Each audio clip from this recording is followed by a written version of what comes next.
आपण आज एक खास ओरिएंटल पद्धतीची जरा वेगळी रेसिपी करतोय. आपण करतोय टोफू सोया जिंजर सॉस. आता हे जे टोफू आहेत त्याला मी थोडंसं शॅलो फ्राय करून घेतलेलं आहे. त्याला सीझनिंग वगैरे लावून हे असे क्यूब्स त्याला शॅलो फ्राय करून घेतलेले आहेत. आता मी काय करतोय, इथे एका पॅनमध्ये एक थोडंसं तेल 2-3 चमचे आपण गरम करूया. आणि तुम्हाला माहिती आहे का की ह्या ओरिएंटल पद्धतीच्या ज्या रेसिपी आहेत ना त्याच्यासाठी जे तेल आहे, शेंगदाण्याचं तेल खूप छान लागतं या रेसिपीजमध्ये. तर शेंगदाण्याचं तेल असेल तर ते वापरायचं आहे. या सॉसमध्ये आपण थोडंसं आलं जास्ती घालतोय कारण की हे सोया जिंजर सॉस आहे, त्याच्यामुळे आल्याचं प्रमाण लसणापेक्षा थोडं जास्ती असेल. 1 चमचा मी आलं पण याच्यात घालतोय.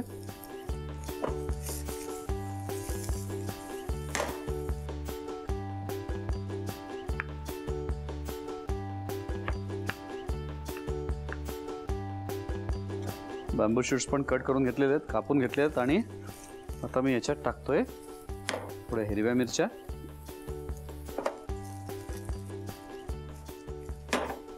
त्याचबरोबर याच्यात जाणार आहे थोडा स्टॉक. आणि हे शिताके मशरूमचं जे पाणी आहे ते पण मी यात टाकतोय. 2 ते 2.5 चमचे आपण सोया सॉस टाकतो याच्यामध्ये. डार्क सोया सॉस घेतलेला आहे. 2 चिमूट साखर, थोडी white pepper powder, seasoning powder, मीठ थोडंसं कमी.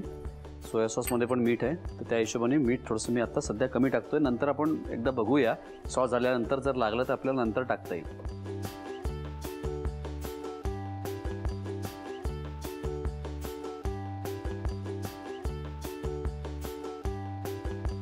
कॉर्नफ्लॉवरमध्ये आपण पाणी टाकून घेतलेलं आहे. आणि थोडं हा जो सॉस आहे तो आपल्याला थिक करायचा आहे. तर कॉर्नफ्लॉवरचे जे पाणी आहे ते आपण या सॉसमध्ये टाकणार आहोत.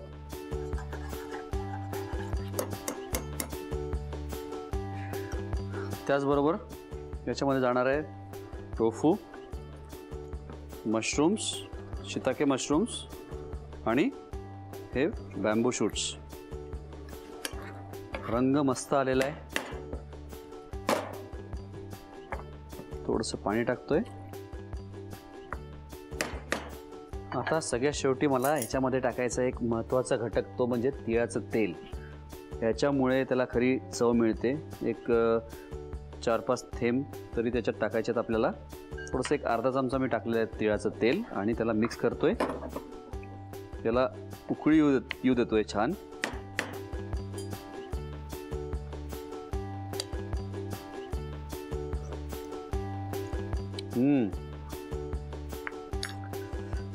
भारी झाली डिश. आणि तो आल्याचा फ्लेवर खूप मस्त लागतोय. आणि उकळल्यानंतर काय आहे की ज्या मिरची वगैरे त्याचा जो तिखटपणा आहे किंचितचा तो पण सॉसमध्ये उतरेल छान.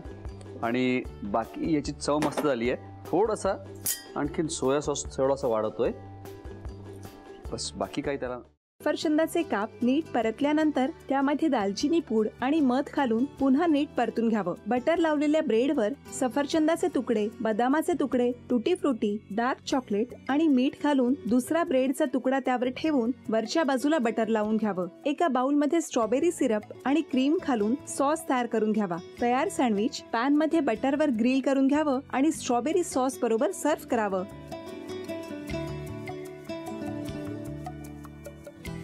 हे जेव्हा बोलत होते तेव्हा मी बघत होतो की या दोघांनी स्वतःचा संसार उभा केलाच, पण स्वतःच्या संसाराबरोबर अनेकांच्या आयुष्यात आनंद निर्माण केला. तो आनंद महत्त्वाचा. हसत राहा, आनंदी राहा असं म्हणत शुभेच्छा देऊया. आणि ही झी मराठीकडून भेटवस्तू डेव्हिड तुमच्यासाठी. अभिनंदन. आणि वहिनींना तथास्तू पुणे यांच्याकडून ही पैठणी.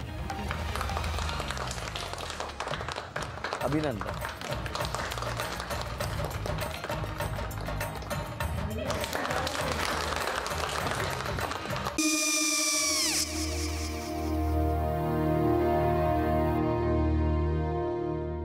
काय गो? हा काय झालं? काय झालं? काय आले मी निकाल लावून आली. हो पण तिची आईच काय बोलली? तिला वाटलं का सगळ्या निशाने आपल्या चुका कबूल केल्या का? आई मी चांगलं सुनावून आली आहे. हं. त्या तिची बाजू घेत होत्या पण मी लक्ष दिलं नाहीये. खूप झालं आता. चांगुलपणा खूप झाला. मऊ दिसलं ना की कोपऱ्याने खणतात ना माणसं, ते असं. अहो पण आईच म्हणली काय तिची, पटला काय तिका? मला माहिती. आई मी तुम्हाला नंतर फोन करते. हो आणि आई बाबा जे बोलले त्याचं वाईट नका वाटून घेऊ. सॉरी. सॉरी काय त्या? नेहा आले. आई मी येते. होय. काकू येते.